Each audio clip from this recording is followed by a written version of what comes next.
Subscribe कीजिए captain Batra classes private limited channel को और बेल आइकॉन दबाइए लेटेस्ट वीडियो सबसे पहले देखने के लिए। My dear students, I again welcome you at captain Batra classes. इसके पहले के जो लेक्चर्स थे हमारे, उनमें मैंने आपसे ये डिस्कस किया कि हम सेंटेंस किसे कहते हैं। उसी सीक्वेंस में अब मैं आगे बढ़ता हूँ। सेंटेंस आपने ये पढ़ा कि सेंटेंस किसे कहते हैं, सेंटेंस के कितने टाइप्स होते हैं, उनके यूजेस के आधार पर, और कैसे हम ये रिकॉग्नाइज करेंगे कि हम सेंटेंस किसे कहते हैं। अब इसके बाद नेक्स्ट स्टेप ये होता है कि सेंटेंस के कुछ पार्ट्स होते हैं, सेंटेंस के कुछ हिस्से होते हैं और उन्हें हमें स्टडी करना है। जैसे सेंटेंस में फ्रेज होता है, क्लॉज होता है, सब्जेक्ट होता है और प्रेडिकेट होता है। ये सभी सेंटेंस से कोरिलेटेड हैं। अब हम अपने इस वीडियो लेक्चर में हम इसको स्टडी करने जा रहे हैं कि हम फ्रेज, क्लॉज, सब्जेक्ट, प्रेडिकेट किसे कहते हैं। तो फर्स्ट ऑफ ऑल हम ये फ्रेज को लेंगे, but one thing I want to remind you that will discuss all these in reference to subject. मैं इन सारी चीज़ों को आपको सब्जेक्ट से जोड़कर, सेंटेंस से जोड़ करके दिखाऊंगा। लाइक फ्रेज किसे कहते हैं? Phrase is a group of words that has its meaning but not complete. यानी फ्रेज हम ऐसे वर्ड्स के ग्रुप को कहते हैं जिसकी अपनी कुछ मीनिंग तो निकलती है लेकिन कंप्लीट मीनिंग नहीं निकलती। इसके पहले हम लोगों ने सेंटेंस में ये पढ़ा था कि सेंटेंस हम ऐसे ग्रुप ऑफ वर्ड्स को कहते हैं, ट्राई टू रिमाइंड, सेंटेंस हम ऐसे ग्रुप ऑफ वर्ड्स को कहते हैं arranged in such a way that has its complete meaning। अब आप ये कंपैरिजन करिए कि सेंटेंस में और फ्रेज में क्या सिमिलरिटी है और क्या डिफरेंस है। जैसे सिमिलरिटी आप देख सकते हैं कि जिस प्रकार से sentence is a group of words, in the same way phrase also is a group of words. लेकिन डिसिमिलरिटी क्या है कि जो सेंटेंस है that gives it's complete meaning, sentence अपनी कंप्लीट मीनिंग देता है लेकिन फ्रेज अपनी कंप्लीट मीनिंग नहीं देता। तो डेफिनेशन फ्रेज की क्या है कि phrase is a group of words.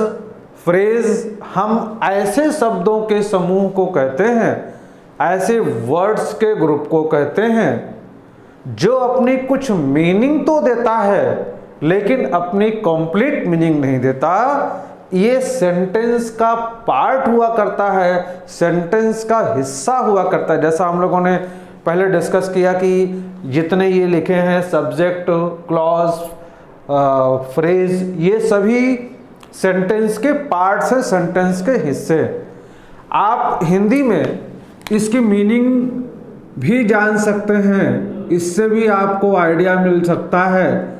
Phrase को हिंदी में वाक्यांश कहते हैं। वाक्यांश का मतलब कि वाक्य का अंश।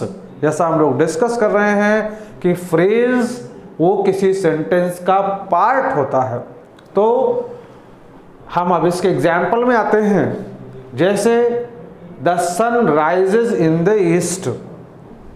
इस सेंटेंस में अगर आप देखें तो इसके टू पार्ट्स किए जा सकते हैं। एक है द सन राइजेज और दूसरा है कि इन द ईस्ट। अब आप देख सकते हो कि इसमें भी इधर भी 3 वर्ड्स हैं और इधर भी 3 वर्ड्स लिखे हैं, लेकिन ये जो 3 वर्ड्स लिखे हैं अगर यहाँ पर फुल स्टॉप कर दिया जाए तो ये अपने आप में कंप्लीट सेंटेंस है। द सन राइजेज ये अपने आप में कंप्लीट सेंटेंस है। लेकिन अगर हम सिर्फ ये बोलें कि इन द ईस्ट तो इन द ईस्ट कहने का मतलब है कि पूरब में। जब हम ऐसा बोलते हैं तो ये तो समझ में आता है कि हमें पूरब में, ईस्ट में देखना है, लेकिन ईस्ट में क्या हुआ इसकी मीनिंग तब तक नहीं क्लियर होगी जब तक इसको हम द सनराइजेस के साथ जोड़ नहीं देते। जब हम ये कहते हैं कि the sunrises in the east, तो इसकी मीनिंग क्लियर होती है, क्योंकि ये इन द ईस्ट द सनराइजेस का पार्ट है। ये भी वर्ड्स का ग्रुप है, ये अपनी कुछ मीनिंग दे तो रहा है, लेकिन ये अपनी कंप्लीट मीनिंग नहीं दे सकता, क्योंकि ये सेंटेंस का हिस्सा है।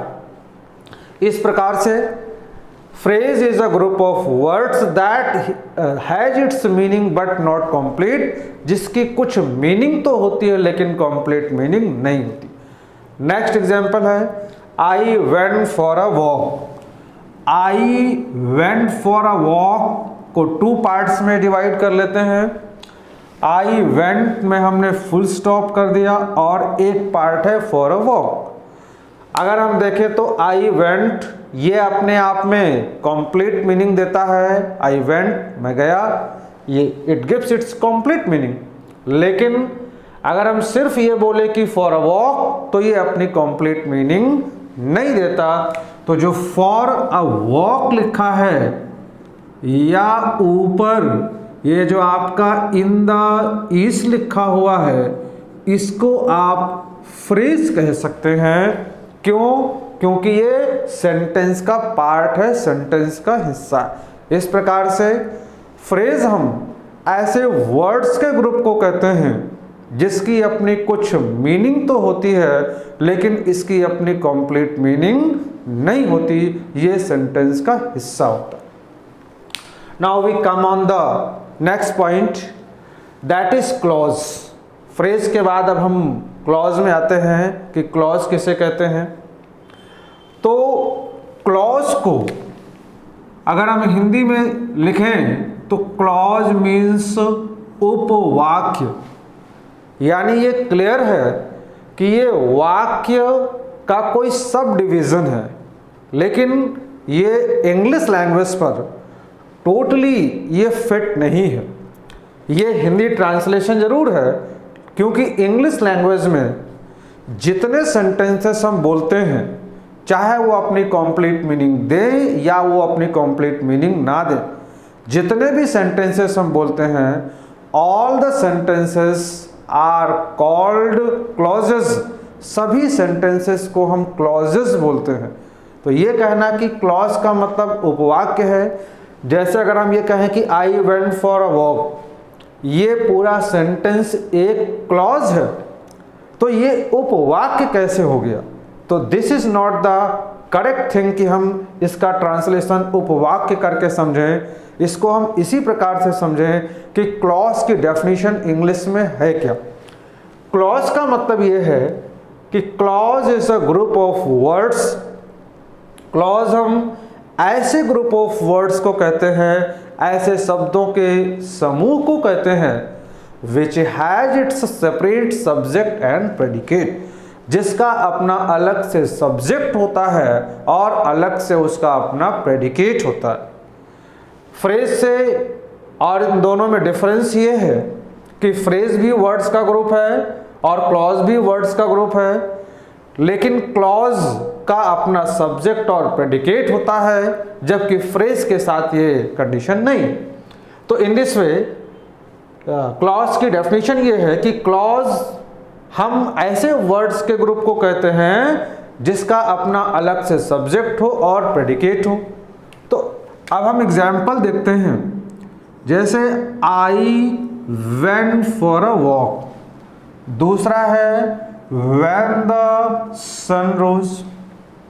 अब सच्चाई ये है कि ये दोनों ही सेंटेंसेस इंग्लिश लैंग्वेज में क्लॉज कहलाते हैं। दिस इज अ क्लॉज, और इधर ये जो लिखा हुआ है this is also a clause, ये दोनों ही क्लॉजेस हैं। तो अब ऐसी कंडीशन में आप ये कैसे कह सकते हो कि क्लॉज का मतलब उपवाक्य होता है? ये भी एक क्लॉज है, ये भी एक क्लॉज है। यहाँ पर तो ये बात ठीक है कि ये उपवाक्य हो गया, क्योंकि ये जो सेंटेंस है वो इस अपनी कंप्लीट मीनिंग के लिए इस पर डिपेंडेंट है, लेकिन ये तो डिपेंडेंट नहीं है, तो फिर ये क्या हो गया, जबकि इंग्लिश लैंग्वेज में ये भी एक क्लॉज है। तो इन दिस वे क्लॉज हम ऐसे वर्ड्स के ग्रुप को कहते हैं जिसका अपना अलग से सब्जेक्ट होता है और प्रेडिकेट होता है। Like I went for a walk में जो आई है ये इसका सब्जेक्ट है, और वेंट फॉर अ वॉक जो लिखा हुआ है ये इस सेंटेंस में प्रेडिकेट है। ठीक है, ऐसे ही व्हेन द सन रोज में द सन ये इसका सब्जेक्ट है और रोज ये इसका प्रेडिकेट है।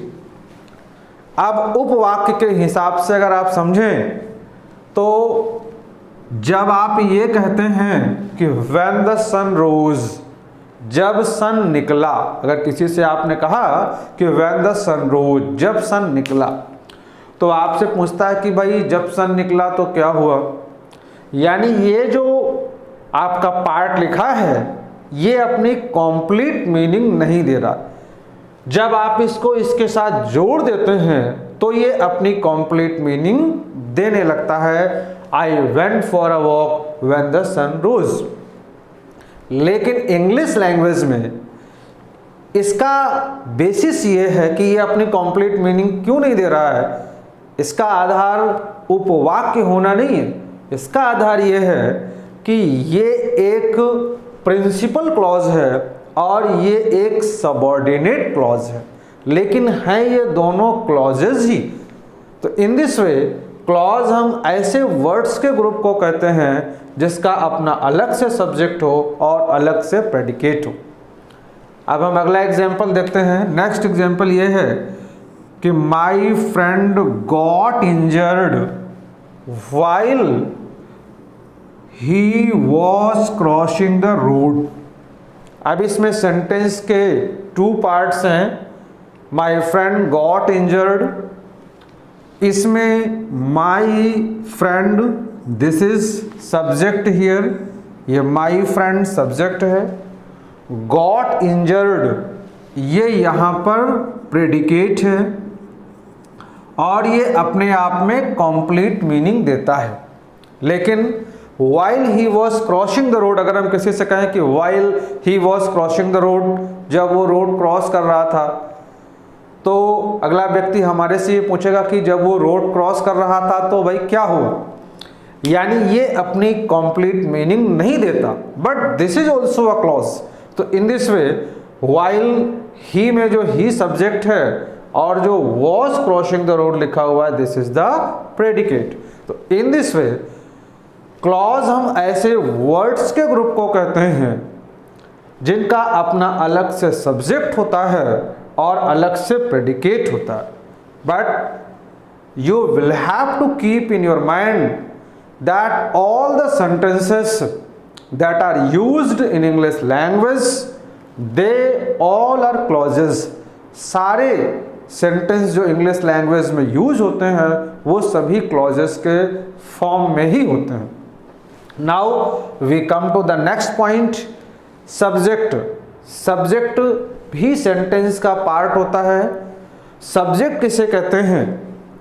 अगर आपसे पूछूं कि सब्जेक्ट किसे कहते हैं तो आप ये बताएंगे कि जिसके द्वारा कार्य किया जाता है उसे हम सब्जेक्ट कहते हैं। जरा इस बात को हम डिटेल में समझते हैं। कुछ एग्जाम्पल्स भी मैंने लिखे हुए हैं, जैसे दे प्ले फुटबॉल। सर्वप्रथम हम एग्जाम्पल के माध्यम से समझते हैं। जैसे दे प्ले फुटबॉल, इसमें जो दे है ये सब्जेक्ट है और प्ले फुटबॉल ये इसका प्रेडिकेट है। सब्जेक्ट की अगर हम ये डेफिनेशन बनाएं कि जिसके द्वारा कार्य किया जाता है, यानी जो एक्शन का डूअर है, जो एक्शन का डूअर होता है जिसके द्वारा कार्य किया जाता है उसे सब्जेक्ट कहते हैं। तो ये बात यहाँ पर तो ठीक है कि दे प्ले फुटबॉल। अब ये दे सब्जेक्ट है क्योंकि ये फुटबॉल को खेलने का ये एक्शन कर रहा है, यानी इसके द्वारा खेलने का कार्य किया जा रहा है। यहाँ पर तो हमारे को ये बात समझ में आती है कि जो सब्जेक्ट है वो एक्शन का डूअर। लेकिन मैंने आगे दो और एग्जाम्पल्स लिखे हैं जहाँ पर ये डेफिनेशन फेल हो जाएगी कि subject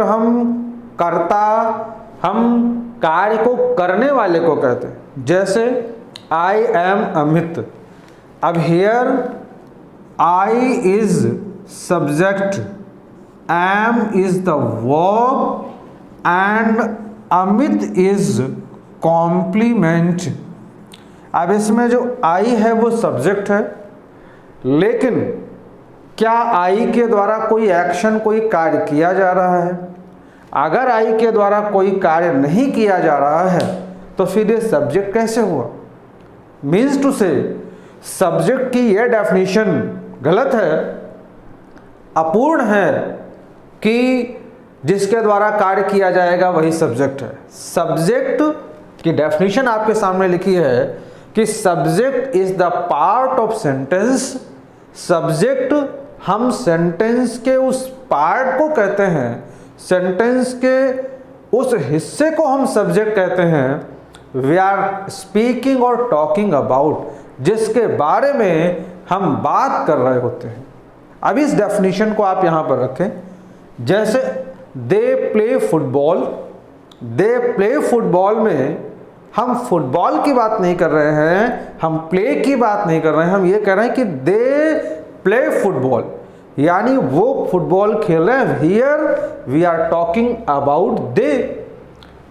next example I am Amit में, here we are talking about I. मैं अमित के रूप में इस संसार में एग्जिस्ट करता हूं, तो आई के एग्जिस्टेंस की बात हो रही है। आई के द्वारा यहां पर कोई एक्शन, कोई कार्य नहीं किया जा रहा है। इस प्रकार से ये ठीक नहीं है कि जो एक्शन का डूअर है उसे हम सब्जेक्ट कहते हैं। आई के बारे में बात हो रही तो आई सब्जेक्ट हो गया। Next example is there was a king, एक राजा था। यहां पर तो किंग है भी नहीं और हम उसके बारे में बातें कर रहे हैं। अ किंग एग्जिस्टेड, एक राजा का अस्तित्व था। यहां पर हम उस राजा के होने के, उसके अस्तित्व के बारे में बातें कर रहे हैं। अगर हम ये कहें कि जिसके द्वारा कार्य किया जाएगा तो उसे सब्जेक्ट कहेंगे, तो इस हिसाब से या तो इस सेंटेंस में सब्जेक्ट है नहीं, और या फिर हमारी यह डेफिनेशन सही नहीं है। देयर वॉज अ किंग में here we are talking about king, यहाँ पर हम किंग के एग्जिस्टेंस के बारे में, उसके अस्तित्व, उसके होने के बारे में बात कर रहे हैं, और इस प्रकार से king is the subject. Okay, now तो इस प्रकार से सब्जेक्ट हम सेंटेंस के उस पार्ट को कहते हैं जिसके बारे में हम बात कर रहे होते हैं। Now we come to the next point, that is predicate. Predicate किसे कहते हैं? Predicate is the part of sentence. Predicate हम सेंटेंस के उस पार्ट को कहते हैं दैट टेल्स और असर्ट समथिंग अबाउट सब्जेक्ट, जो सब्जेक्ट के बारे में कुछ कहता हो या बतलाता हो। Like he came to meet her, इस सेंटेंस में ही सब्जेक्ट है और came to meet her this is the predicate, और came to meet her this gives you some information about he. In this way, this is the predicate. This tells something about subject. This is the predicate. In the same way, they earn to live happily. Here, they is the subject, and earn to live happily. This is the predicate. क्योंकि earn to live happily ये subject के बारे में कुछ कह रहा है कि वो खुशीपूर्वक जीने के लिए अर्न कर रहे हैं, तो this is the part that tells you something you about subject. तो इन दिस वे सब predicate is the part of sentence. Predicate हम सेंटेंस के उस पार्ट को कहते हैं जो हमें सब्जेक्ट के बारे में कुछ कहता है या बतलाता है।